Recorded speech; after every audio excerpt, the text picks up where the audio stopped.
Kamusta ka? Pwede ba na sa akin ay makinig? Magkukwento lang ako, baka sakaling madinig at marinig ng karamihan. Sa ganun ay maitama kasaysayan na sa mga Marcos ay humusga. Bakit nga ba? Ganun na lang ang galit ng lahat sa presidenteng matalino't hinangaan ng lahat. Wala naman akong nakita ng mali niyang ginawa, bago sinusgahan niyo siya at pinalayas ng bansa. Dahil naging bulag kayo sa kanyang mga nagawa at nagpagamit sa mga taong ninais siya'y masira. Maging sa kabataan, maling aral ang tinuro, nakilalang marahas at diktador siya na pinuno. Marahas pala yung minsan nagpayaman ng bigas, marahas pala yung minsan nagpaunlad sa Pinas. Ngunit mas marahas yung kasinungalingan lumabas, dahil ngayon ng Pilipinas kahirapan din naranas. O diba, totoo naman, naniwala kayo sa mga balita at palabas ng mga dilawan.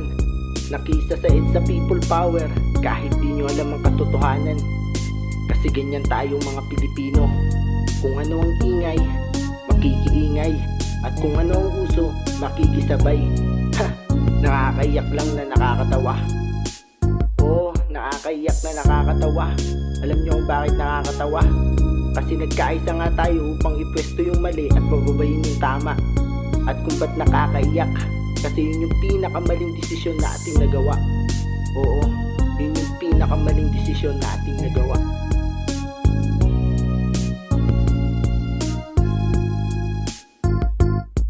Kung hindi ka kumbinsido, makinig ka ng mabuti. Aking papakilala, taong gusto nyong masuri, taong sinasabi nyo na diktador at marahas. Siya yung taong may pangarap na umunlad ang Pinas.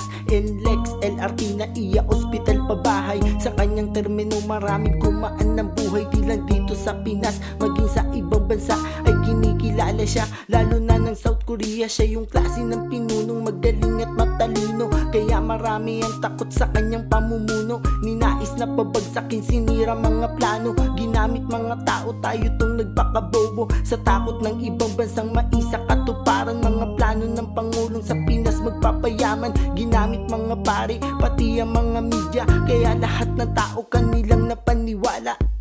Oo, yun ang totoo. Di lang tayo ang sumira sa magandang plano ng Pangulo. Dahil may ibang bansa na nasa likod na nagpasimula ng gulo. Dahil batid sa buong mundo na si Ferdinand Marcos ang naitalang pinakamagaling at pinakamatalinong Pangulo. Kaya nga tinaguri ang The Tiger of Asia ang Pinas sa panahon ng kanyang termino. Kasi ganun siya kagaling mamuno. At alam nyo ba kung ba't nagkaroon ng martial law? Yun ay para protektahan lang ang ating bansa sa banta ng terorismo. Pero nagpakain tayo sa mga akusasyon ng mga anti-Marcos na isa siyang diktador at marahas na pinuno. At naniwala na siya ang nagpapatay kay Ninoy Aquino na hindi naman napatunayan ng korte magpasa hanggang ngayon. Ganyan tayo kauto-uto. Hanggang ngayon, nananatiling uto-uto. Maunlad sana ang Pinas kung di tayo nagpakabobo. Paano ko ito nasabi? Ilang beses kang bumoto kay Cory, Fidel, Estrada at Arroyo, hanggang sa muling pagbabalik ng mga Aquino. Masdan mo ang Pilipinas nung sila ang nasa pwesto. Laganap ang mga krimen, droga at sindikato. Politikong kurap sila magkaalyado. At lahat ng mahihirap kanilang inabusado. Mga pangyayaring kailanman hindi pa naganap sa panahon ng presidenteng hinangaan ng lahat. Sa Luzon, Visayas, Mindanao, proyekto'y nagtagal. Mga proyekto niya noon hanggang ngayon ay umiiral. Heart Center of the Philippines, siya ang nagpagawa. Pati ang Langsing Kidney Center at marami pang iba. PICC, PGH, mga plantang pinatayo. Lahat ng yan na nakinabang tayong mga Pilipino. Ngayon alam nyo na. Alam nyo na na isang malaking pagkakamali ang EDSA people power.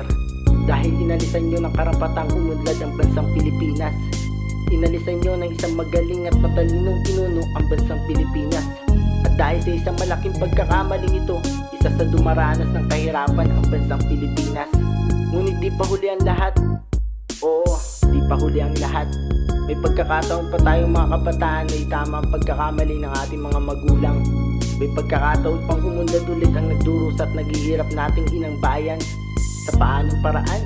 Kung sakali man nalalaban si Sir Bongbong Marcos, atin siyang suportahan at tulungan tuparin ang last will and testament ng namayapa niyang ama na si President Ferdinand E. Marcos.